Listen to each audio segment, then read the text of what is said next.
My 2-year-long marriage with my wife, female 28, and I, male 30, used to be a loving one, but now I don't know if she truly meant it after what happened.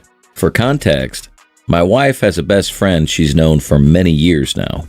About a year ago, her friend found a boyfriend and we ended up all getting along and going out to eat together a few times a week, or to hang out at each other's place. When we would hang out, my wife and her friend's boyfriend would seem to bond in a way the rest of us didn't.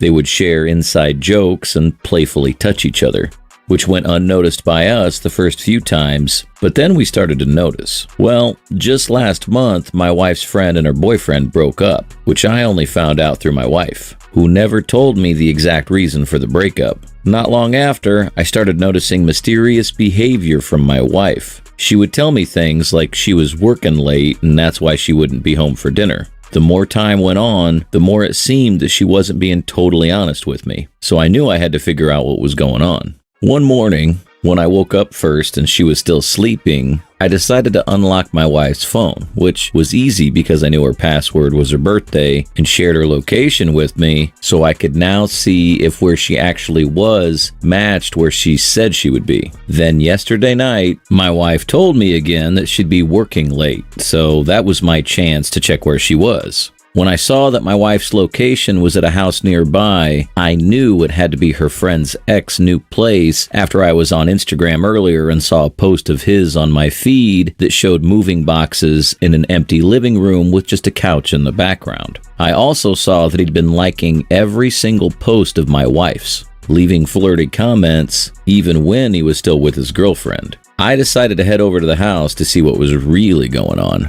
When I got there and knocked on the door, my wife's friend's ex answered. Before he could say anything, I pushed past his shoulder and saw my wife sitting on the same exact couch I saw on Instagram wearing casual clothes, not the ones she wore for work. I stormed off, and after a few hours, when my wife came back home, I confronted her. I said I saw all I needed to see. My wife fought back and called me a stalker and said she'd just been comforting her friend's ex since the breakup because they were friends too. I just laughed in her face and said that was bullshit and that she's a married woman. She had no business counseling single men in their homes when nobody else was around. My wife told me that she knew I'd overreact and turned on the waterworks. I said our marriage was over and that I wanted a divorce. I told her to sleep on the couch that night and shut myself in our bedroom. I'm still there as of now. My wife banged on the door a few times and wanted to talk, but I don't want to. I don't want to go out, ever. I just want everything to end. I'm not sure what'll happen next, but any feedback would be appreciated. Update. I met with an attorney last week and got the ball rolling. My soon-to-be ex still insists that I'm blowing the whole thing out of proportion and that it shouldn't be a crime to hang out with a guy friend. She conveniently overlooks how she had lied to my face about working late and keeps saying that I'm still in the wrong for going over to his house. How none of this would have happened if I'd just trusted her. It's been about 2 weeks since I told her to go stay anywhere else but with me because I was done putting up with her bullshit. After dragging her feet for a few days, she finally left about 10 days ago. So at least it's peaceful in the house now. Lonely, but peaceful. I still keep in touch with my wife's now ex-friend, who told me that she was given the same bullshit story I was. She has completely cut contact with her, and we've both been supporting each other during these tough times. I'm hoping to move on from all this as soon as possible. I really believed my soon-to-be ex was the one, but I guess life has other plans. Thank you to everyone who replied and shared their thoughts. Story 2. 1 year since everything changed. I recently crossed over the anniversary of when I found out about my ex-wife's cheating. When I confronted her. Have to admit the feelings flooded back a lot stronger than I had anticipated. But something else happened too. It's faded.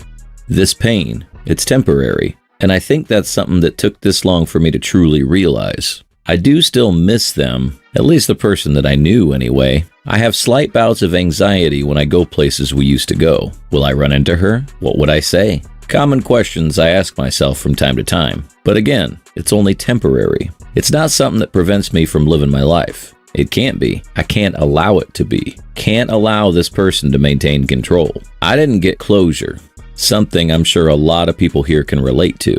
But I'm not all that interested in closure with my ex-wife. She left and didn't come back. Not much more to it than that. The thing that hurt me the most was all the family and friends that just turned their backs on me instantly. Friends that I didn't expect to just take a side and disappear.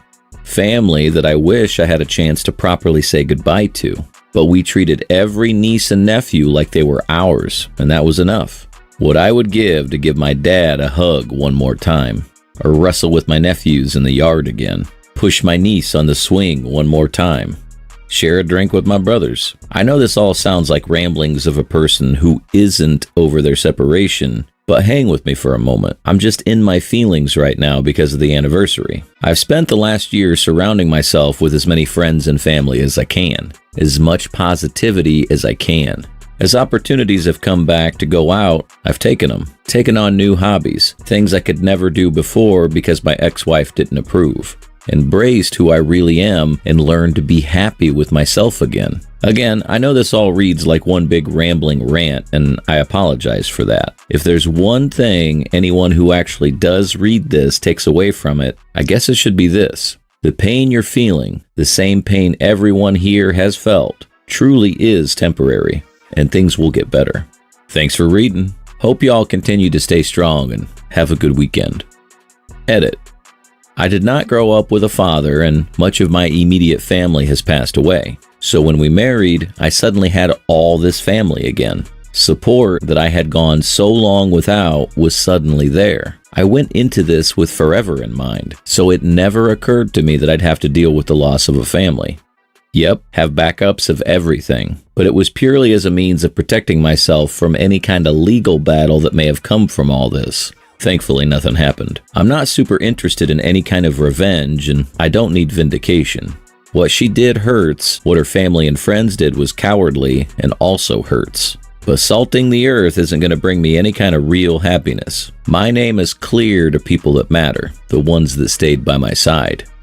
It's completely normal to miss the people in the life you had, especially when you lose not just a partner, but an entire family that you'd grown close to. It's heartbreaking to think about the relationships that were lost because of someone else's choice. But your focus on moving forward rather seeking revenge is admirable. You're right, holding on to bitterness or seeking revenge doesn't lead to real happiness. As for closure, it's something that often comes from within rather than from the person who hurt us. It sounds like you've started to find that closure by building a new life for yourself, one where you can prioritize your own happiness and well-being. The fact that you recognize this pain as temporary is powerful. Healing takes time, but you've already come so far. You're doing great, and the best part is that you've proven to yourself that you can survive and thrive even after the worst heartbreak. Story 3. End of my rope. We're still living together as we sort out this mess. She's upstairs, I'm downstairs. I keep saying I'm willing to try to work this out. I put the ball in her court. Told her I'm not going to kiss her ass, but she needs to make a choice. She was all apologies when I found out her emotional affair had turned physical since we separated on July 1st. Now she blames everyone else. Me for not being good enough to her. Her friend who told me that she had started having sex with the guy. None of it's her fault. This morning, she left with her lunch bag and her purse. She never takes her purse to work. I'm taking bets that she won't be home tonight. If that's the case, then it's time for her to start packing. Update. She came home today, around supper time. We talked a bit. She's trying to cast doubts on what I'm thinking, saying that I'm lying about what I was told by our mutual friend about the affair becoming physical. I know that sentence was confusing. I'm confused too, saying she loved me so much and just wanted me to be more adventurous, more energetic. My depression was bad. I pushed her away. I feel like she's trying to build me into another reconciliation talk. The shitty part is my head knows it's a bad idea, but my heart still wants. Our relationship had issues before all this shit started with the other guy. Maybe it could have been fixed before all this happened. But even if everything else was perfect, that wedge and lack of trust would still be a huge obstacle to overcome. Give me strength, people. Update 2. So she dropped the DIY divorce package on the counter today. I reminded her we still have 10 months until we can divorce. Then she said there's ways to speed it up. Oh, what's that? I said. Then she said never mind.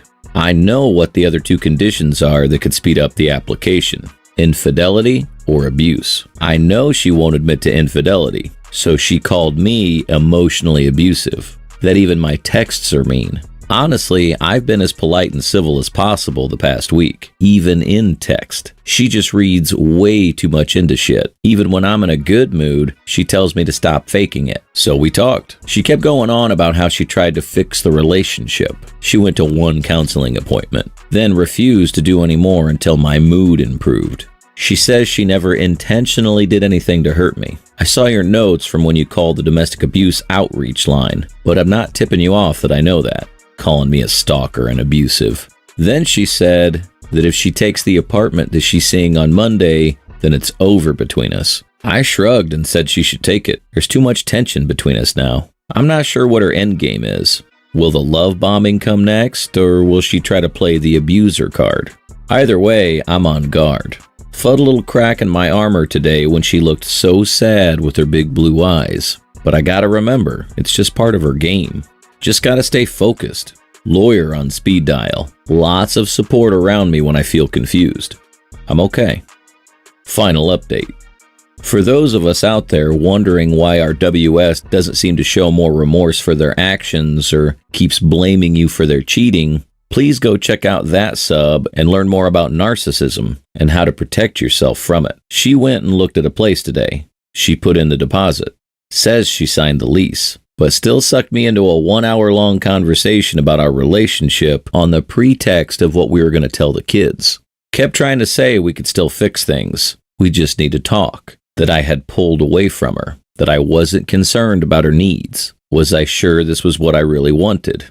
Yes, this is what I want. So you're going to throw 13 years away? Yes. Yes, I am. I stood up for myself. I kept my cool. I never lost my temper. I didn't cry. I did later. I probably will some more, but I kept my resolve. Man, that felt amazing. She may be moving out this coming weekend. I'm sure she's not done trying to hoover me yet. I'm sure she still has some tricks up her sleeve. It sounds like you've been through the ringer with all this, but man, I have to say, the way you handled yourself in that final update, that's some serious strength right there.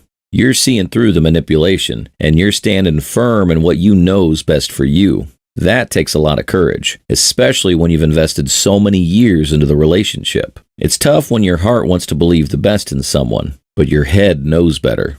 You're right to stay focused and protect yourself. The fact that she's still trying to twist things and pull you back in just proves that you need to keep your guard up. But you got a solid handle on the situation, and you're taking the steps you need to take to move forward. Keep leaning on your support system and your lawyer, and don't let those cracks in the armor get too deep. You deserve so much more than what she's given you. Stay strong.